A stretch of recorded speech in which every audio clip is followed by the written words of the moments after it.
My experience in the past made me firm, mas matatag, mas marunong, at mas tahimik sa mga bagay na hindi ko na kailangang patulan.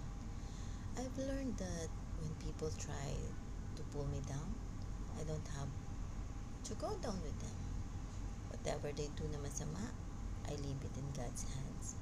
May dignidad sa hindi paglaban. Hindi dahil mahina ako, pero dahil mas lumaki na ako kaysa sa sitwasyon. Hayaan ko silang magsalita. Hayaan nila akong maliin. Hayaan nila akong husgahan. I don't need to correct every lie or fight every battle. My silence is not surrender. It's growth. It's strength. It's peace.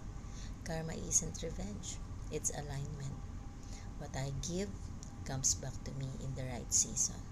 Kaya pipiliin ko pa rin ang kabutihan kahit hindi laging mabuti ang mundo sa akin. In the end, the one who walks away with a clean heart is the one who truly wins. The Lord will fight for you. You need only to be still. That's what it says in Exodus chapter 14, verse 14. God bless us all.